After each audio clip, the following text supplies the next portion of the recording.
Tes 1 2 3. Assalamualaikum warahmatullahi wabarakatuh. Hello, welcome to my YouTube channel. Shh, sebelum kalian simak videonya, jangan lupa like, subscribe, and share video ini ke media sosial yang kalian punya. Dan jangan lupa aktifin loncengnya ya. Oke, assalamualaikum warahmatullahi wabarakatuh. Bertemu lagi di channel YouTube saya.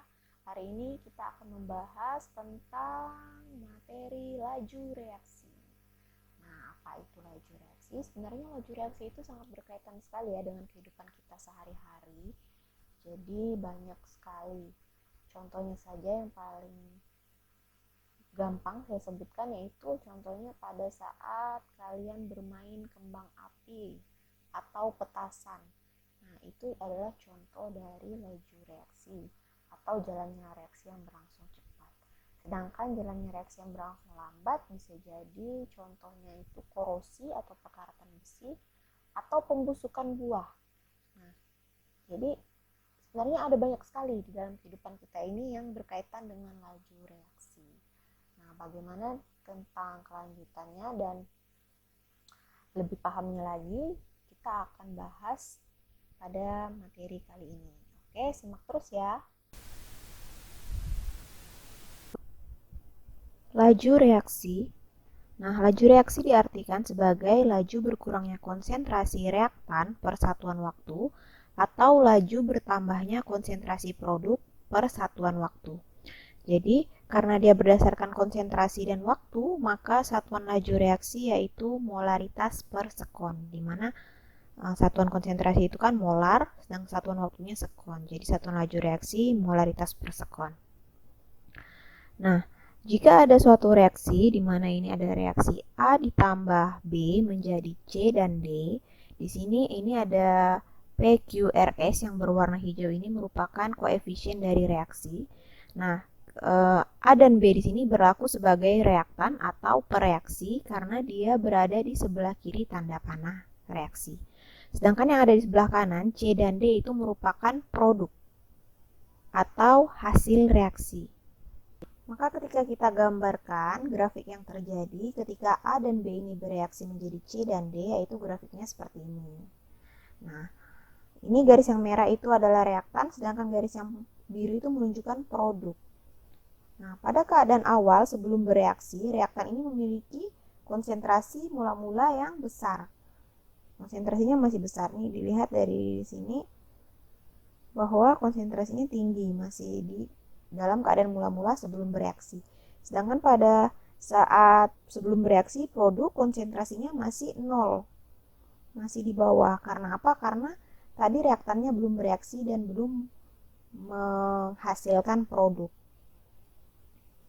Nah, seiring bertambahnya waktu, seiring berjalannya waktu, ketika direaksikan, A dan B direaksikan, maka lama-kelamaan konsentrasinya akan turun dan lama-kelamaan habis. Sebaliknya, produk ketika reaktan direaksikan, lama-kelamaan akan menghasilkan produk sehingga konsentrasi produknya lama-kelamaan akan meningkat. Oleh karena itulah tadi pengertian laju reaksi itu ada dua, yaitu laju berkurangnya konsentrasi reaktan per satuan waktu dan laju bertambahnya konsentrasi produk per satuan waktu. Jadi seiring bertambahnya waktu, reaktan dan produk itu berkebalikan ya. Reaktannya semakin berkurang sedangkan produknya semakin bertambah. Kenapa reaktannya berkurang? Karena reaktannya tadi itu habis membentuk produk. Seperti itu. Nah, maka untuk laju reaksi reaktan di sini bisa kita hitung. Untuk laju reaksi A atau VA sama dengan itu negatif perubahan konsentrasi A dibagi dengan perubahan waktu. Atau dalam kalimat bisa dibaca laju berkurangnya konsentrasi A tiap satuan waktu. Karena A ini merupakan reaktan di mana tadi dia berkurang setiap satuan waktu, maka kita lambangkan dengan tanda negatif di depannya. Begitu juga dengan laju reaksi B atau VB itu juga menggunakan tanda negatif di depannya dengan rumus perubahan konsentrasi B per perubahan waktu atau laju berkurangnya konsentrasi B tiap satuan waktu. Jadi ada tanda negatif karena ingat tadi reaktan itu berkurang tiap satuan waktu. Kenapa dia berkurang? Karena dia bereaksi dan menghasilkan produk. Nah, untuk yang produk itu juga kita bisa hitung laju reaksinya. Untuk laju reaksi C itu sama dengan positif perubahan konsentrasi C per perubahan waktu, dan laju reaksi D positif perubahan konsentrasi D per perubahan waktu. Kenapa di sini pada laju reaksi produk ditambahkan atau ada tanda positif? Karena produk ini kan semakin beriringnya waktu, semakin berjalannya waktu, ia bertambah. Maka di sini kita kasih tanda positif. Atau bisa diartikan dengan laju bertambahnya konsentrasi C setiap satuan waktu atau laju bertambahnya konsentrasi D setiap satuan waktu. Nah, jika kita ingin membandingkan laju reaksi dari A, B, C, D, ini bisa. Jadi cara membandingkannya adalah dengan perbandingan koefisien. Jadi perbandingan laju reaksi A dibanding laju reaksi B, berbanding laju reaksi C, dan berbanding laju reaksi D itu sama dengan perbandingan koefisien dari masing-masing A, B, C, D tersebut. Di dalam reaksi ini, koefisiennya itu dilambangkan dengan PQRS. Maka untuk membandingkan laju reaksinya kita bisa mengikuti perbandingan koefisien. Dalam reaksi persamaan reaksi kimia yang sebenarnya, PQRS atau koefisien ini itu adalah angka. Di sini hanya simbol atau pemisalan saja. Nanti kita lihat pada contoh ya.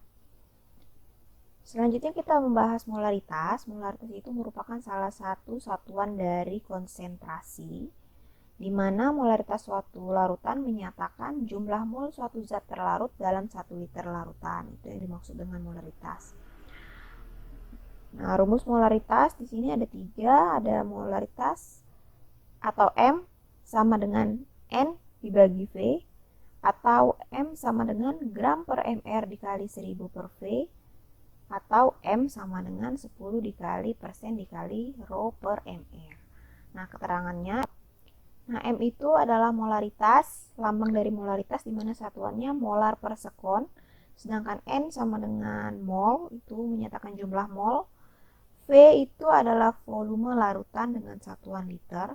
Kalau pada rumus ini, V-nya atau volumenya itu dalam satuan liter, sedangkan pada rumus yang ini karena di atasnya 1000, konversi 1000, maka volume di sini satuannya mililiter. Jadi kalian ingat ya. Nah, untuk mR itu adalah massa molekul relatif, GR sama dengan gram atau massa zat terlarut, satuannya gram. Persen itu kadar zat, sedangkan rho adalah massa jenis zat. Nah, kita mulai dari mencari yang A, yaitu laju reaksi dari gas N2. Nah, sebelum kita tentukan laju reaksi, kita cari dulu mol dari N2 yang bereaksi, di mana rumusnya adalah mol awal atau mol mula-mula dikurang mol akhir. Mol awal dikurang mol akhir. Kita lihat dari soalnya di sini. Sebelum direaksikan, sebelum bereaksi menghasilkan NH3, di situ ada 0,1 mol gas N2 dengan 0,1 mol gas H2. Maka untuk mencari mol awal dari N2 ini adalah 0,1. Dikurang dengan mol akhir yang ternyata di akhir masih tersisa 0,08 mol gas N2. Jadi 0,1 mol ini tadi yang awal, mol awal. Sedangkan 0,08-nya adalah mol akhir. Maka didapatlah mol N2 yang bereaksi yaitu sebesar 0,02 mol. Nah, jika kita udah mendapatkan mol N2 yang bereaksi, barulah kita bisa mencari Vn2. Tapi sebelumnya kita cari dulu konsentrasi N2 yang berkurang. Kenapa di sini disebut berkurang? Karena tadi N2 itu adalah reaktan. Ingat, reaktan seiring berjalannya waktu dia akan berkurang. Maka kita cari dulu konsentrasi N2 yang berkurang dengan rumus ini, mol per volume. Molnya itu tadi 0,02 mol dibagi dengan volumenya 10 liter, maka didapatlah hasilnya 0,02 molar. Ini M besar itu molar, jadi 0,02 molar. Nah, barulah kita bisa mencari laju reaksi dari gas N2. Nah, ingat karena tadi N2 adalah reaktan, maka kita akan menggunakan tanda negatif di depannya. Karena reaktan semakin berjalannya waktu dia konsentrasinya semakin berkurang kan. Makanya kita di sini menggunakan tanda negatif. Nih kita menggunakan tanda negatif. Maka VN2 sama dengan perubahan konsentrasi N2 per perubahan waktu. Perubahan konsentrasinya ini yang tadi kita dapatkan, negatif 0,02 molar dibagi dengan perubahan waktunya, yaitu tadi 5 sekon setelah reaksi berlangsung selama 5 detik. Ini di sini ada setelah reaksi berlangsung selama 5 detik, maka perubahan waktunya adalah 5 detik. Kita bagi 0,02 dibagi 5 itu dapatlah hasilnya negatif 0,004. Negatif di sini hanya menunjukkan bahwa gas N2 ini berkurang. Maka ketika kita jadikan perpangkatan, 0,004 ini menjadi 4 dikali 10 pangkat negatif 4 molaritas per sekon. Seperti itu. Nah, bagaimana cara mencari laju reaksi H2 dan NH3? Nah, seperti pada awal tadi, di awal yang telah saya katakan bahwa perbandingan laju reaksi itu bisa kita lihat dari perbandingan koefisien. Nah, di sini kan tadi sudah dikatakan koefisien N2 ini sini ada 1, H2 koefisiennya 3, sedangkan NH3 koefisiennya 2. Nah, untuk mencari laju reaksi dari V H2, H2 di sini sama-sama reaktan ya. Nih, kita lihat perbandingan laju reaksinya sama dengan perbandingan koefisien. Maka Vn2 berbanding Vh2 sama dengan 1. Di sini N2 koefisiennya 1 berbanding 3. Jadi 1 banding 3 ini adalah koefisien dari N2 dan H2. Maka kalau ditulis Vn2 per Vh2 sama dengan 1/3. Nah, Vn2 nih kita operasikan ini, kita kali silang. Vn2 hasilnya sama dengan 3 dikali Vh2 sama dengan kita masukkan 3 dikali ini 4 dikali 10 pangkat negatif 4 molaritas per sekon. Didapatlah 1,2 kali 10 pangkat negatif 3 molaritas per sekon. Jadi ini Vn2 ini dari konversi yang atas. Yang atas ini kalian kalikan silang. Oke. Nah, begitu juga dengan VNH3 atau laju dari NH3. NH3 di sini kan tadi udah saya katakan bahwa dia merupakan produk. Nah, produk. Jadi kita lihat koefisiennya di sini ada 2. Kita bandingkan lagi dengan yang N2. Vn2 berbanding Vh2 ini koefisiennya 1 berbanding 2. Dilihat dari persamaan reaksi ini. Lalu kita bandingkan Vn2 per Vh2 sama dengan 1/2. Kalian kalikan silang, maka dapat Vn2 sama dengan 2 dikali Vh2 sama dengan Vh2-nya kalian masukkan. Vh2-nya kan tadi udah kita dapatkan. Nah, untuk mencari yang B dan C, karena kita udah mendapatkan laju dari gas nitrogen yang bereaksi atau Vn2. Nah, untuk VH2 dan VNH3-nya ini bisa kita cari menggunakan perbandingan laju reaksi, yaitu menggunakan perbandingan koefisien seperti yang udah saya katakan di awal. Jadi untuk membandingkan laju reaksi kita bisa membandingkan koefisiennya. Nah, jadi kita menggunakan perbandingan ya untuk yang B. Di sini caranya Vn2 berbanding Vh2 itu sama dengan 1 berbanding 3. Jadi 1 berbanding 3 ini adalah merupakan koefisien dari N2 dan H2. Di sini N2 koefisiennya 1, H2 koefisiennya 3. Jadi laju reaksinya kita bisa bandingkan melalui koefisiennya. Maka bisa dituliskan Vn2 per Vh2 sama dengan 1/3. Dari sini, dari persamaan ini kalian kalikan silang. Maka didapatkan Vh2 sama dengan 3 dikali Vn2. Nah, Vn2 kan tadi udah kita dapatkan 4 kali 10 pangkat negatif 4. Tinggal kalian masukkan saja 3 dikali 4 dikali 10 pangkat negatif 4. Maka dapatlah ini hasilnya 1,2 kali 10 pangkat negatif 3 molar per sekon. Seperti itu. Nah, begitu juga untuk yang bagian C. Untuk mencari VNH3 itu bisa kita cari menggunakan perbandingan koefisien. Karena tadi di awal kita udah dapat Vn2 kan, jadi kita bisa membandingkannya lagi seperti cara di bagian B. Maka Vn2 berbanding Vnh3 sama dengan perbandingan koefisiennya masing-masing. N2 kan koefisiennya 1, NH3 koefisiennya 2, maka 1 berbanding 2. Kita tulis persamaannya Vn2 per Vnh3 sama dengan 1 per 2. Ini kalian kalikan silang, maka Vnh3 sama dengan 2 dikali Vn2. Nah, Vn2-nya kan udah di awal, tinggal kalian masukkan lagi, maka dapatlah hasilnya 8 dikali 10 pangkat negatif 4 molar per sekon. Nah, selanjutnya kita akan membahas tentang persamaan laju reaksi. Nah, persamaan laju reaksi atau disebut juga dengan hukum laju reaksi itu merupakan suatu persamaan yang menyatakan hubungan antara laju reaksi dengan konsentrasi awal dari zat-zat pereaksi atau reaktan. Nah, misalnya ada reaksi seperti ini, di mana A bereaksi dengan B menjadi C dan D. Maka jika kita tuliskan persamaan laju reaksinya sama dengan V sama dengan K dikali konsentrasi A pangkat X dikali konsentrasi B pangkat Y. Ingat, persamaan laju reaksi hanya bergantung pada konsentrasi awal dari zat-zat pereaksi. Nah, dalam hal ini, di reaksi ini, itu yang merupakan reaktan atau pereaksi adalah A dan B. Maka, di sini kita tuliskan konsentrasi A dan B.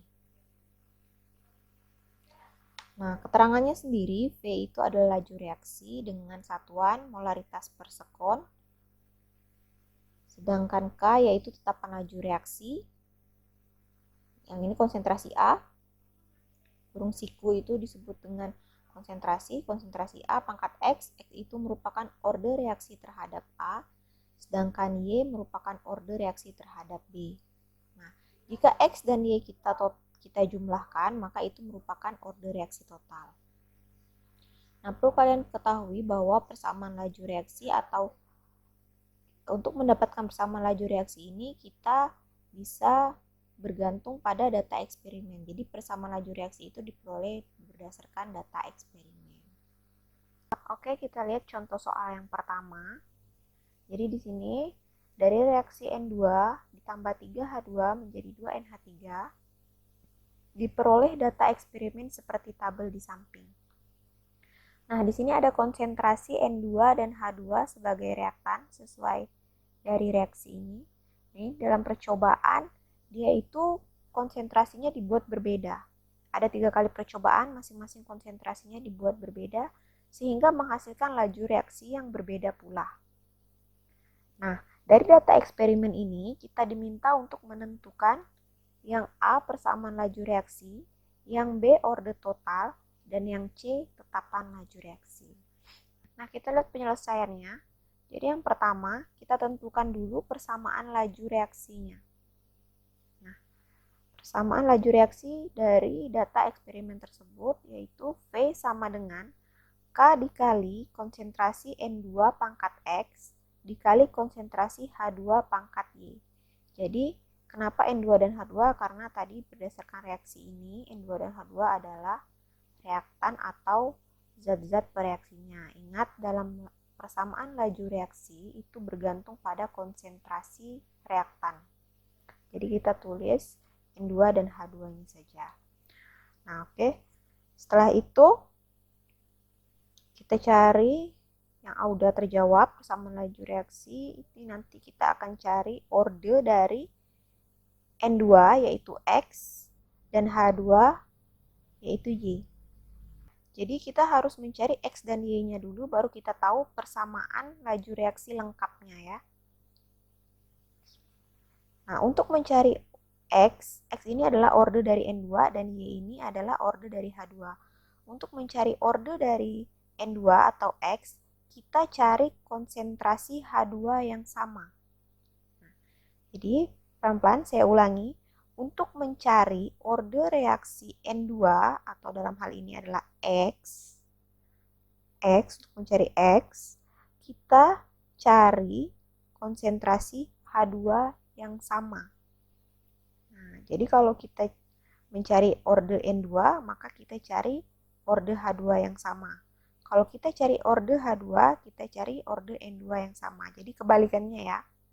Kalau kita cari order N2, kita cari konsentrasi H2 yang sama, yaitu ada di percobaan 1 dan percobaan 2. Ini kita lihat konsentrasi H2-nya sama, yaitu sebesar 0,03 molar. Nah, dari persamaan laju reaksi ini, kita belum mengetahui berapa besar X dan Y-nya. X ini adalah order reaksi dari N2, sedangkan Y ini adalah order reaksi dari H2. Jadi kita cari satu persatu X dan Y-nya. Untuk X atau order dari N2, untuk mencari order dari N2, itu caranya adalah kita mencari konsentrasi H2 yang sama pada tabel eksperimen. Jadi saya ulangi, untuk mencari order dari N2 atau X, ini untuk mencari order N2 atau X, kita cari konsentrasi H2 yang sama pada tabel di sini. Nah, konsentrasi H2 yang sama yaitu ada di percobaan 1 dan percobaan 2.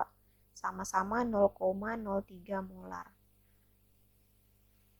Sedangkan untuk mencari order Y atau order dari H2, itu kita kebalikannya, kita cari konsentrasi N2 yang sama.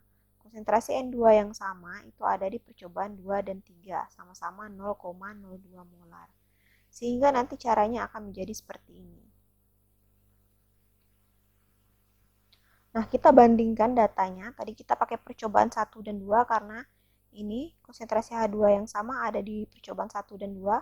Maka kita bandingkan V1 per V2 sama dengan ini persamaan laju reaksinya untuk di percobaan pertama, ini persamaan laju reaksi untuk di percobaan kedua. Barulah kita masukkan datanya. Ketika udah seperti ini, maka bisa kita hitung. Ini karena nilai K sama-sama belum diketahui, maka ini boleh kalian coret saja atas bawah. Nah, sedangkan ini 0,01 per 0,02. Ini kita cari hasilnya ya. 0,4 dibagi 0,8 itu hasilnya adalah 1 per 2. Nah, ini 0,03 pangkat Y di atas ada, di bawah juga ada 0,03 pangkat Y. Ini boleh kalian coret sehingga hanya menyisakan order X. Kenapa boleh dicoret? Karena dia sama, atas dan bawah sama, itu bisa kalian coret.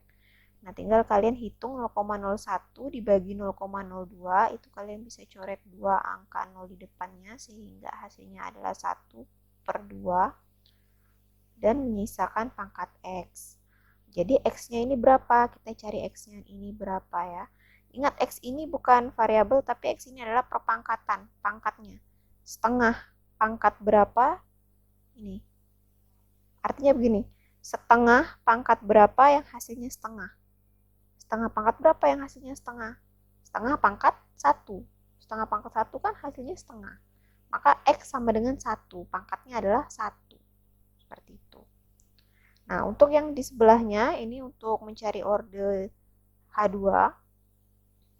Order terhadap H2 atau Y. Itu kan tadi kita cari konsentrasi N2 yang sama dalam tabel. Konsentrasi N2 yang sama dalam tabel yaitu di percobaan 2 dan 3.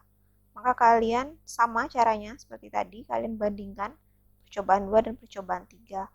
Ini tadi kita hitung V-nya 0,8 dibagi 3,2 itu hasilnya 1 per 4 kalau kita kecilkan. Terus ini K-nya bisa kalian coret, 0,02-nya ini dibagi 0,02 kan sama dengan 1, maka coret. Nah, sisalah yang pangkat Y. Pangkat Y-nya ini 0,03 per 0,06. 0,03 dibagi 0,06. Nih, saya kasih tahu cara cepatnya. 0 di depan ini sama-sama ada 2, bisa kalian coret, maka menyisakan 3 per 6. 3 per 6 kalau kita kecilkan itu adalah 1 per 2. Pangkat Y, ingat pangkatnya masih ada. Nah, ini kita cari pangkatnya ya. Kita cari pangkat Y-nya itu berapa. Nah, bagaimana cara mencarinya? Ini cara bacanya, 1/4 sama dengan setengah pangkat berapa? 1/4 sama dengan setengah pangkat berapa? 1/4 itu adalah setengah pangkat 2. Jadi kalau setengah dipangkatkan 2, 1 pangkat 2 itu 1, 2 pangkat 2 itu 4. Maka berarti Y-nya ini sama dengan 2. Maka kita dapatlah orde-ordenya. X-nya sama dengan 1, Y-nya sama dengan 2. Berarti orde terhadap N2-nya di sini 1. Bisa kita tulis, kalau 1 itu tidak ditulis ordenya.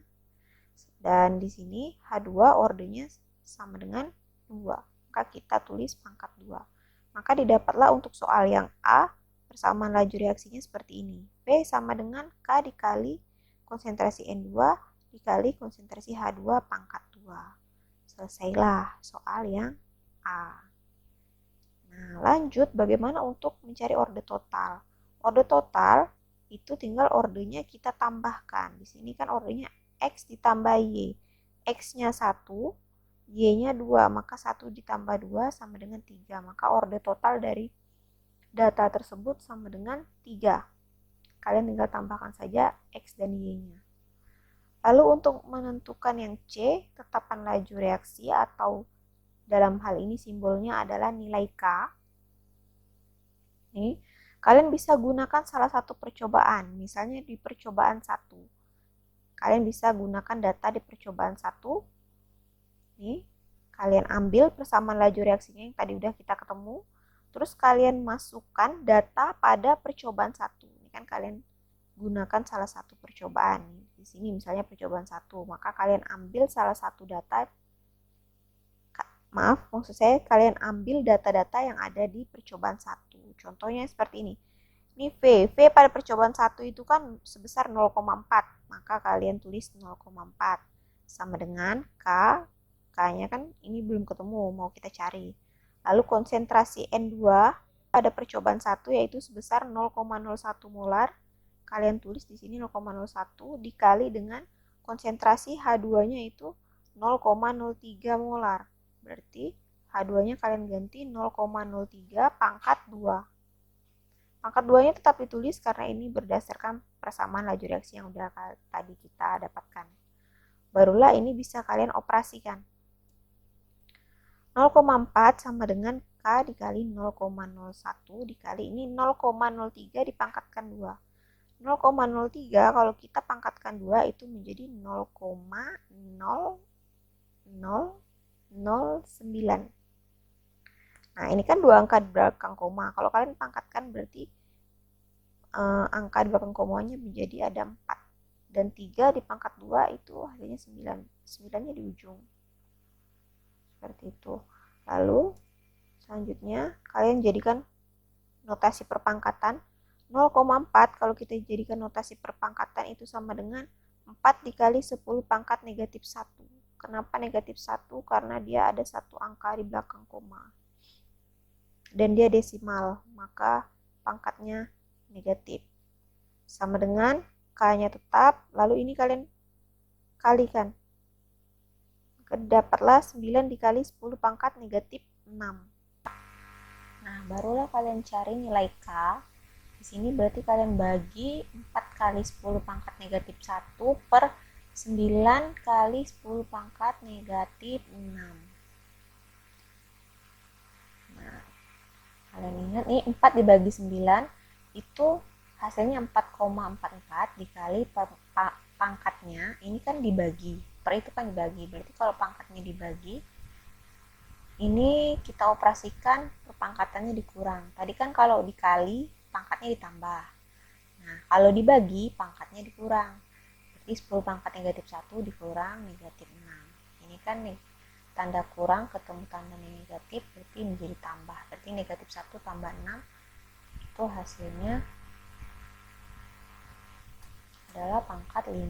Jadi K hasilnya 4,44 kali 10 pangkat 5. Jadi itu dia caranya.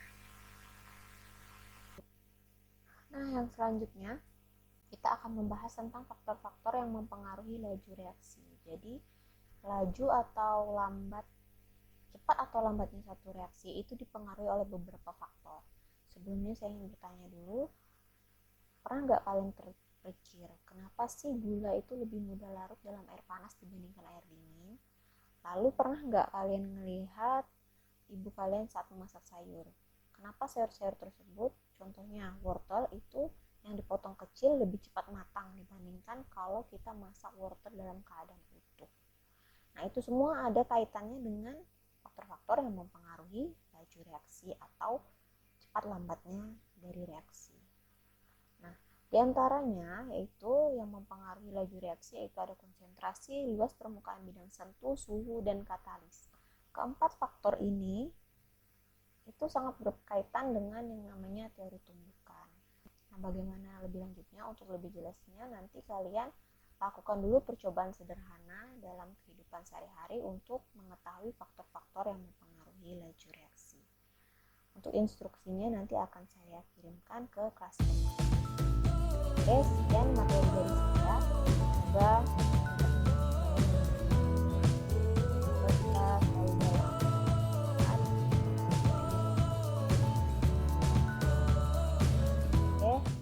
saya akhiri. Assalamualaikum warahmatullahi wabarakatuh. Terima kasih telah menonton video ini hingga selesai.